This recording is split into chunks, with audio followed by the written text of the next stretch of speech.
Bonjour les amis et bienvenue dans La Puce dans l'oreille, le podcast de La Plume de la Puce. Ici c'est des idées, des histoires et un brin de malice. Aujourd'hui, on va en avoir besoin. L'ancien Premier ministre français, François Bayrou, l'avait dit, on devait trouver 40 milliards d'économies dans le prochain budget. 40 milliards, clops.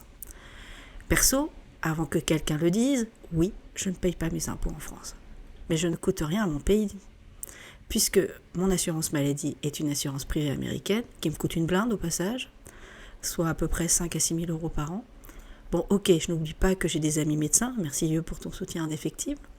Sinon, je ne perçois aucune aide française, et au cours de ma vie, j'ai dû toucher uniquement 6 mois de chômage, et encore, c'était un complément de salaire, puisque je travaillais déjà à mi-temps. Et ma retraite ne dépend que d'un fonds d'investissement américain. Sinon, pour les plus curieux, je paye double impôt, Belgique et États-Unis, là où sont mes deux sociétés. Bon, allez, on y revient. 40 milliards. C'est pas rien, hein, une sacrée somme. Où les trouve-t-on ? Pas sous les sabots d'un cheval, comme dit l'expression, et encore moins dans la poche des Français. Ponctionner encore plus les industriels, les grandes familles, serait une erreur selon moi, car ce ne serait qu'une paille et contre-productif. En effet, ils connaissent tous l'optimisation fiscale, et on arrête de dire que c'est de la triche. C'est juste du bon sens, et avoir un bon avocat fiscaliste. Une pécadille pour ceux qui emploient des milliers de personnes et qui rayonnent dans le monde entier. Alors, si on ne peut pas faire les poches des Français, si on ne peut pas faire les poches des plus pauvres, des plus riches, où va-t-on trouver ces 40 milliards ? Cet édito n'est pas démago, mais un constat simple, et lorsqu'on se plonge dans le rapport annuel de la Cour des comptes, on a quelques idées qui arrivent. J'ai bien une idée immédiate, mais cela ne va pas faire plaisir aux fonctionnaires.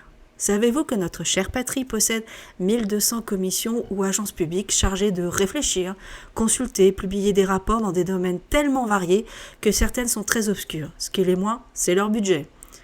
81 milliards d'euros. Ce budget, c'est le budget pour leurs frais de fonctionnement, payer leurs salariés ou encore pour financer des subventions qu'elles peuvent distribuer à gogo. Un pognon de dingue et surtout mal employé selon moi dans une grande majorité des cas. Connaissez-vous l'Agence publique pour l'immobilier de la justice ou l'établissement public des marais Poitevin ? Des beaux placards à balais dorés. Attention, je ne dis pas que les 1200 agences sont inutiles. Certaines, nous aident au quotidien. Ainsi, je ne suis pas pour la suppression de Météo France, quoique. Quand est-ce qu'ils arriveront à nous prédire sur plusieurs jours la météo de façon correcte ? Du CNRS, et encore moins de France Travail. Par contre, l'ASP, vous savez ce que c'est ? C'est l'Agence des services et de paiement. Vous savez à quoi ça sert ? Non, pas moi non plus. Je me suis un peu plongée dans la liste de ces 1200 agences et je dois dire que certaines sont inactives depuis plusieurs années. Mais elles coûtent de l'argent tous les ans, parce qu'il faut bien payer les fonctionnaires qui sont dans ces agences. Certaines n'ont pas publié un rapport depuis plus de 2 ans. D'autres, sincèrement, rien qu'à l'évocation de leur nom, je me suis dit, elles ne servent à rien. Elles distribuent des subventions totalement farfelues et rarement demandées. Mais cela occupe des fonctionnaires. Ces agences, commissions et comités, parfois appelés ironiquement comités Théodule, c'est le petit sobriquet que le général de Gaulle affublait les comités et commissions que nos gouvernements créent à l'envi pour se débarrasser d'un problème. Et ça pullule dans tous les domaines.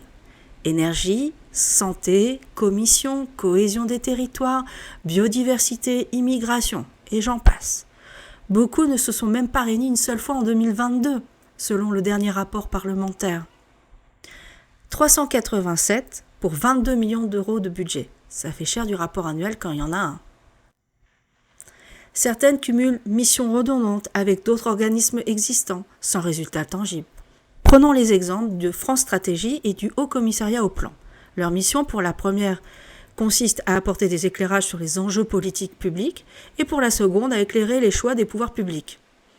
Les vocations semblent assez similaires, mais chacune a sa propre équipe et son propre budget de fonctionnement.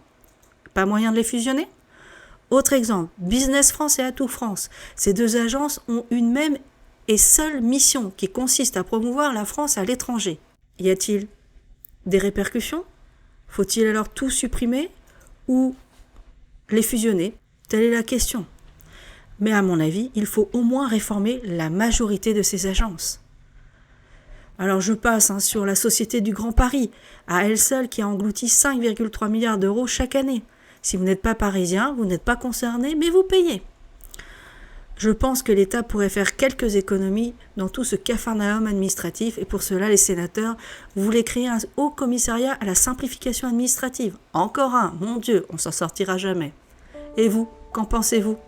Donnez votre avis dans les commentaires, j'attends ces derniers avec impatience. Allez, passez une bonne semaine, à la prochaine, ciao ciao.